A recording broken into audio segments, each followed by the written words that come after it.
अब बात आफताब के दिल्ली वाले दोस्त बद्री की। बद्री ही वो शख्स है जिसके साथ आफताब और श्रद्धा की हिमाचल प्रदेश ट्रिप के दौरान मुलाकात हुई थी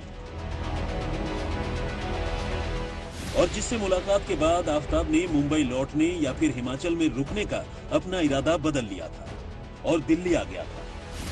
दरअसल बद्री दिल्ली के छतरपुर इलाके में रहता था और उसी ने आफताब को छतरपुर में किराए का मकान दिलवाने में मदद की। दिल्ली पुलिस ने आफताब से उसके रिश्तों और श्रद्धा के कत्ल को लेकर बद्री से पूछताछ की है, लेकिन बद्री फिलहाल छतरपुर का वो मकान छोड़कर कहीं और जा चुका है। ऐसे में आज तक ने बद्री का सच जानने के लिए बद्री के मकान मालिक से बातचीत की। आप भी सुनिए बद्री और आफताब को लेकर बद्री के मकान मालिक ने क्या कहा। हेलो। शेखर जी नमस्कार, मैं अरविंद ओझा बोल रहा हूँ आज तक से। हाँ जी। ये बद्री आप ही के यहाँ किराए पे रहता था ना? बद्री था हमारे पास। अच्छा, कितने महीने रहा किराए पे सर? वही 6-7 महीना करीब था और 6-7 महीना पहले यहाँ से चला गया। अच्छा, मतलब मई वही के करीब, मतलब मई महीने में? हाँ जी हाँ जी। अच्छा, तब रहता था यहाँ से। अच्छा, दूसरा एक मेरा ये सवाल है आपसे कि क्या पुलिस आपके पास आई थी?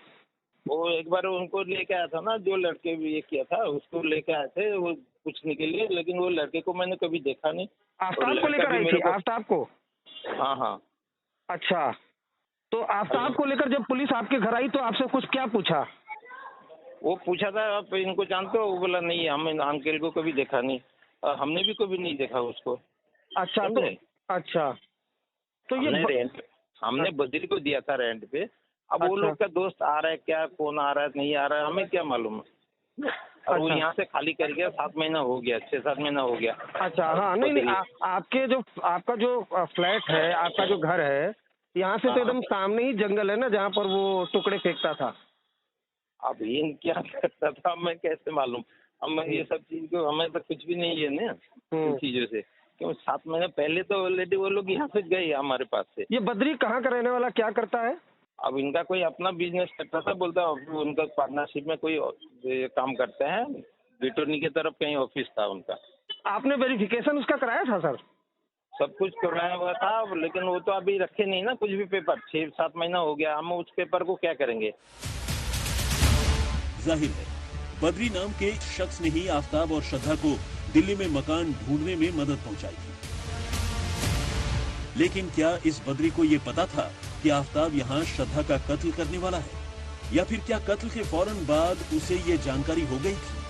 पुलिस को फिलहाल यही पता लगाना है और ये बात इसलिए भी ज्यादा अहम हो जाती है क्योंकि जिन दिनों आफताब ने श्रद्धा का कत्ल किया, इत्तेफाक से उन्हीं दिनों बद्री अपने किराए का मकान छोड़कर कहीं और चला गया। श्रद्धा हत्याकांड में एक इम्पोर्टेंट किरदार है बद्री, जिससे लगातार दिल्ली पुलिस की टीम पूछताछ कर रही है। अगर आप देखें तो वो सामने की तरफ जंगल है जहां पर आफताब श्रद्धा की लाश के टुकड़े फेंकता था और ठीक जो जंगल है उसके सामने ये गली जहां इस वक्त हम मौजूद हैं, इस गली में इसी मकान में जो बद्री है वो रहता था। बद्री को कई बार मिल चुके थे ये शख्स। बद्री क्या यहाँ पर रहता था? जी यहीं पे रहता था। तो पुलिस आई थी क्या यहाँ पर? मकान मालिक से बात हुई थी, एक बार बीच में आकर के गए हैं यहाँ पे। अच्छा, तो क्या मतलब क्या बद्री काम क्या करता था, किसी कहीं कुछ जानकारी? जॉब करता था कहीं पर। अच्छा जी। तो अब यहाँ नहीं रहता बद्री? अब नहीं रहता यहाँ, तो बहुत गए हुए बहुत टाइम हो गया उसको। अच्छा, तो क्या जानने के लिए आई थी बद्री के बारे में यहाँ पर पुलिस? पूछताछ करने आए थे कि बद्री के यहाँ पे वो कभी रह के गए थे यहाँ पे। अच्छा, आफताब जो है बीच में मिलने आए थे उनसे। आफताब मिलने आया था? हाँ मैंने नहीं देखा। अच्छा, ऐसा बताते हैं? ऐसे बताते हैं कि आफताब जो है बद्री से मिलने आया था जब इस मकान में बद्री रहता था। जी। तो आप देख पा रहे हैं कि ये जो मकान है बद्री कभी यहाँ पर रहता था और जो मकान मालिक है उससे पूछताछ करके गई, ये भी जानकारी मिली है कि आफताब जो है बद्री से मिलने के लिए इस फ्लैट पर आया था। और चौंकाने वाली बात है, आखिर क्यों पुलिस यहाँ पर आई? तो देखिए ये जो फ्लैट है, जिस फ्लैट में कभी बद्री रहता था, हालांकि अब यहाँ नहीं रहता है, जैसा कि इन सज्जन ने बताया, पुलिस यहाँ पर आई थी। अब इस फ्लैट से ठीक सामने की तरफ छतरपुर का वो जंगल है, जरा अभिषेक दिखाएंगे आपको।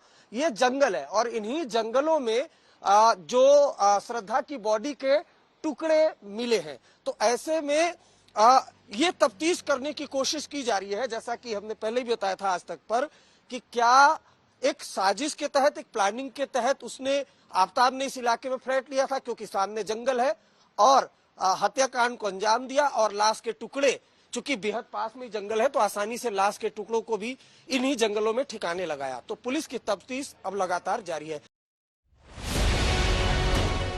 अब बात आफ्ताब के पॉलीग्राफ टेस्ट की। आफ्ताब का पॉलीग्राफ टेस्ट गुरुवार को फॉरेंसिक साइंस लैबोरेटरी यानी FSL रोहिणी में पूरा हो गया। आफ्ताब के नार्को टेस्ट से पहले इस टेस्ट के लिए कोर्ट ने पुलिस को इजाजत दी थी। इसके बाद आफ्ताब का पॉलीग्राफ टेस्ट मंगलवार को शुरू किया गया था, लेकिन उसकी तबीयत बिगड़ने की वजह से उसे बीच में रोकना पड़ा और फिर बाद में गुरुवार को ये पूरा हुआ। लेकिन इस पॉलीग्राफ टेस्ट के दौरान आफ्ताब ने जहां कई सवालों के चौंकाने वाले जवाब दिए, वहीं उसकी बॉडी लैंग्वेज देखकर भी एक्सपर्ट्स को हैरानी हुई। दरअसल पुलिस और फॉरेंसिक एक्सपर्ट्स ने आफ्ताब से श्रद्धा से हुई मुलाकात से लेकर उसका कत्ल करने तक और उसकी लाश के टुकड़े फेंकने से जुड़े सारे सवाल पूछे, लेकिन आफ्ताब ने ज्यादातर सवालों के जवाब हां और ना में दिए और वो इंग्लिश में ही बात करता रहा। सूत्रों की माने तो एक्सपर्ट्स ने आफ्ताब से एक क्राइम थ्रिलर मूवी को लेकर भी सवाल पूछा, जिसके जवाब में आफ्ताब ने उसका सीक्वल तक रिलीज हो जाने की बात कहकर जांचकर्ताओं को चौंका दिया। ये असल में उसके ओवर कॉन्फिडेंट होने की निशानी थी। आफ्ताब से सवाल जवाब का ये सिलसिला पूरे 8 घंटे तक चलता रहा। श्रद्धा मर्डर केस की जांच लगातार आगे बढ़ रही है। इस मामले में आरोपी आफ्ताब का 2 बार पॉलीग्राफ टेस्ट हो चुका है। हालांकि उसने इस दौरान कई खुलासे भी किए हैं, लेकिन अभी भी पुलिस को कई सवालों के जवाब नहीं मिले हैं। यही वजह है कि अगर जरूरी हुआ तो आने वाले वक्त में फिर पॉलीग्राफ टेस्ट होगा। साथ साथ पुलिस आने वाले समय में इस मामले में नार्को टेस्ट भी कराएगी ताकि सच सामने आ सके। अमरदीप कुमार और चिराग गोठी के साथ अरविंद ओझा, दिल्ली, आज तक।